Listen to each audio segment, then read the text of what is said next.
Hey there, this is Andrew bringing you another Keyforge deck reveal and review. This is going to be a Dark Tidings deck. Crack it open, we'll see what we get.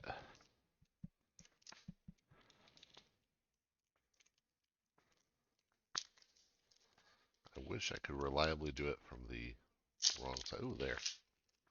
Look at that. Okay, because look at that. Hippoclaw Fairtrade, the Irrational. That is a cool name. Untamed. Star Alliance. Logos, maybe? Zero correct. Wow. That's impressive. It's impressive to get zero correct. It's cool. Looks like a looks like a boat. So yeah, Saurian Sanctum Unfathomable. That could be an interesting combo. I'll tell you, I have purchased exactly one Dark Tidings deck on the secondary market so far as of recording this, and it was this house combo. And Sass doesn't like it, but it looks fun. So I bought it to have fun, not necessarily to win stuff with it.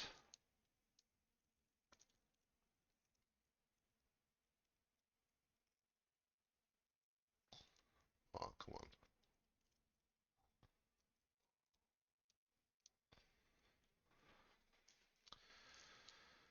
Almost done getting through here. Aha. Wow. There it is. All right, let's see what our preview is here. We're going to have some Exalt, some Enrage, some Stun, some Enhance. Okay, cool.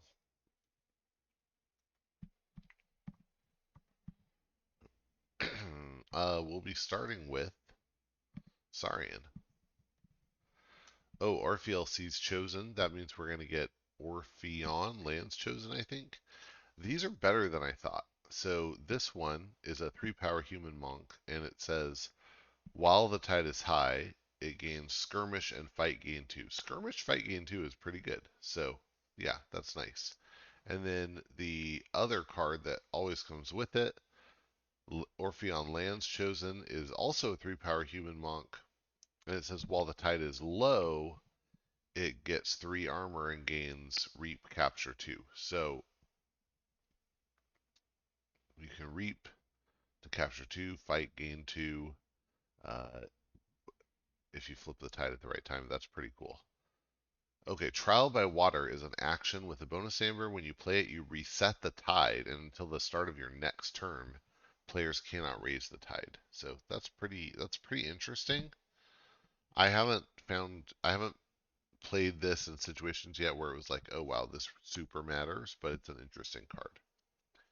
We have a Doorstep to Heaven. That's great. It's an action with a bonus amber that says each player with 6 or more amber loses all but 5 of it.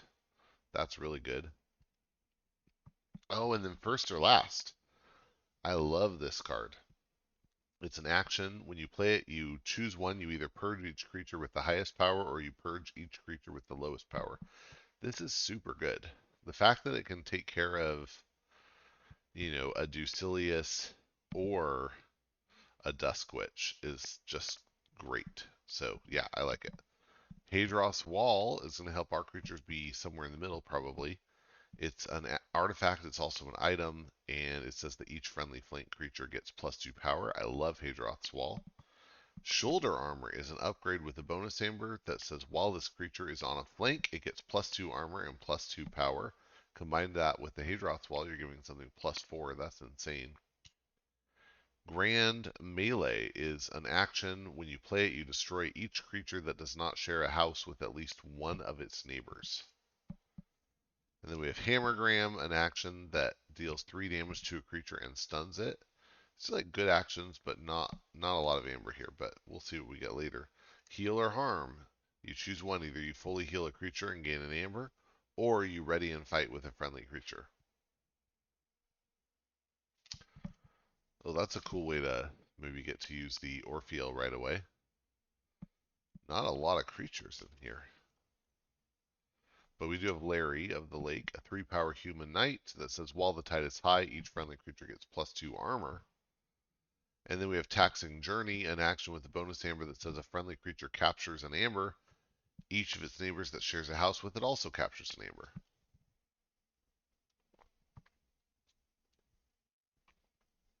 Yeah, okay, that seems okay.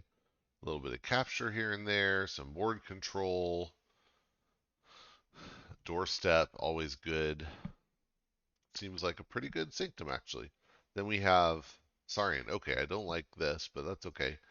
Diplomacy is an action with a bonus amber. It has alpha, and it says until the start of your next turn, each creature gains before fight exalt this creature. Nyeh.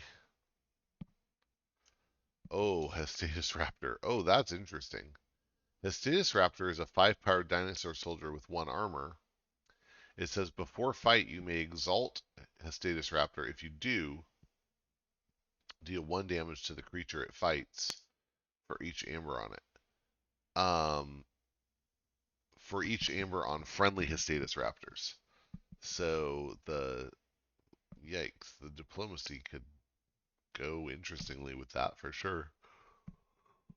Hmm. And we're gonna have at least 3, I think, possibly 7. 3, 4, 5. Ooh, that one got a capture icon on it. All right, and then we're into other cards. So, all right, that's a lot of beefy creatures that could be interesting together. Probably things I'd rather have. Carpe Winum is an action that exalts 2 enemy creatures. That can be really nice. Cortison Octavia is a 5-powered dinosaur soldier with an armor that says action capture 2. Where's my Imperial Forge? We're not getting one. Crushing Charge is an action that destroys each creature with power 4 or lower, then gives you a chain. Well, most of our creatures are not that, and these could be bigger because of shoulder armor or Hadros Wall.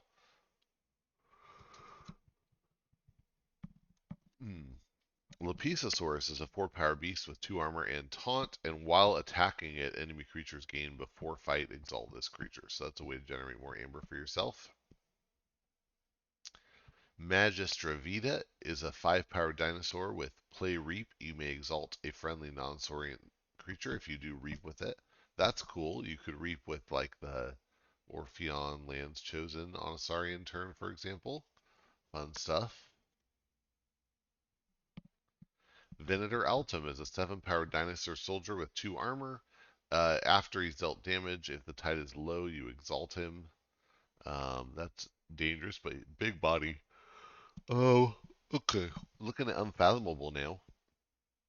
We have Abyssal Zealot, a 4-power Aquan that says after you raise the tide, capture 2, and after your opponent raises the tide, you move 2 amber from Zealot to the common supply. It's an interesting card. Obviously, if you're playing against it, you probably just want to kill it before you raise the tide if you can. Ooh, early we have an Illusions of Grandeur. Such a good card. It's an action with a bonus amber.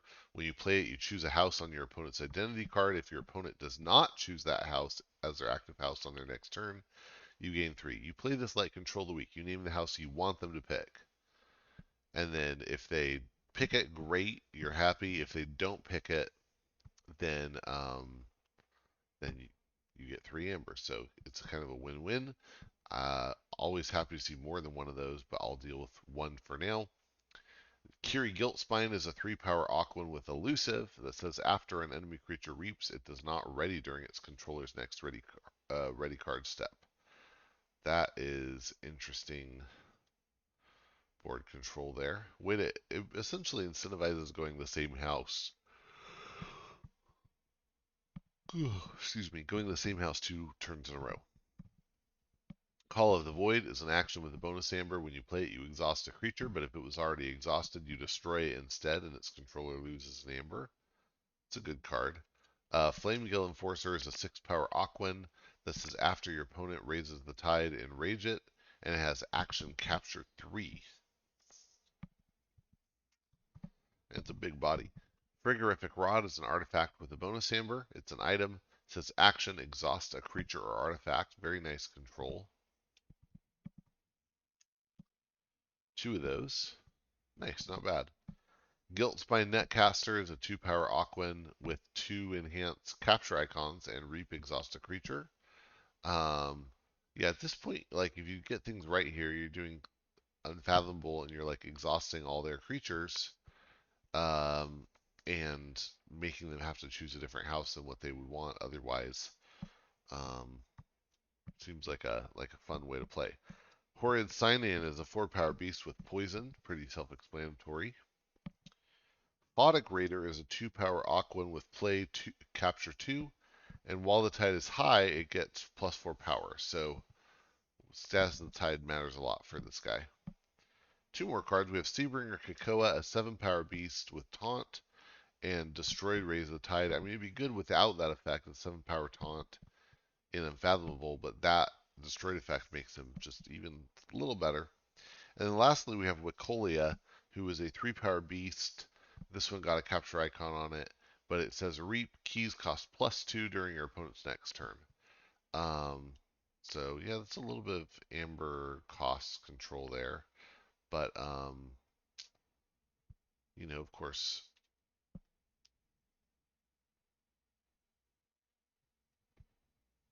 yeah, Spodic Raider adds some. There's some around here, yeah, in Unfathomable, but I worry. Wow, I think it's gonna come down to what you can do with the Raptors over there. Those seem kind of crazy and cool. I don't know that they're really viable competitively though. We'll have to see. Oh, and how do we do on pips here? 1, 2, 3, 4, uh, 5, 6, 7, 8, 9. 9 printed amber, and then on top of that you have like Carpe Winum, which is just a slow way to get amber. And yeah, I think this is a pretty okay deck. None of these stand out as like, okay, these are really trying to do something great. It just seems like a standard okay deck. But there is definitely a place for those. So that was Hippoclaw Fairtrade the Irrational. Thanks for watching. I hope you enjoyed, or listening if that's what you did. And I hope that you will get out and forge some keys. Thanks.